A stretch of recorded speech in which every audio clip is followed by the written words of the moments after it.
Remember the guy who wouldn't take the flagpole down on his Virginia property a while back? You might remember the news story several months ago about a crotchety old man in Virginia who defied his local homeowners association and refused to take down the flagpole on his property. Along with the large American flag he flew on it, now we learn who that old man was. On June 15, 1919, Van Barfoot was born in Edinburgh, Texas. That probably didn't make news back then.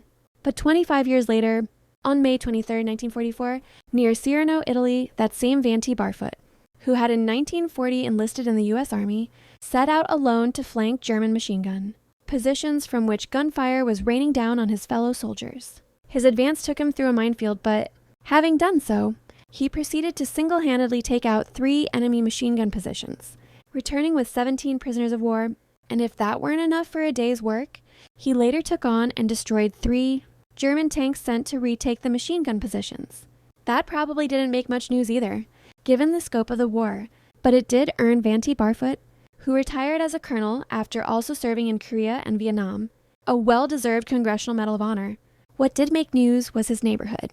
Associations quibble with how the 90-year-old veteran chose to fly the American flag outside his suburban Virginia home. Seems the HOA rules said it was okay to fly a flag on a house-mounted bracket, but for decorum, items such as Barfoot's 21-foot flagpole were unsuitable. Van Barfoot had been denied a permit for the pole, but erected it anyway and was facing court action unless he agreed to take it down. Then the HOA story made national TV, and the neighborhood association rethought its position and agreed to indulge this aging hero who dwelt among them.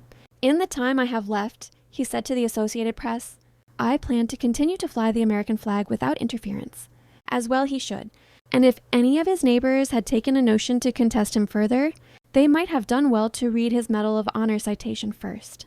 Seems it indicates Mr. Van Barfoot wasn't particularly good at backing down.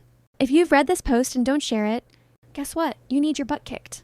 I share this with you because I don't want my butt kicked anymore, and I'm tired of seeing those who hate our country yet march in our streets, tear down our statues, burn our stores, and loot our businesses have a free hand to do whatever they want.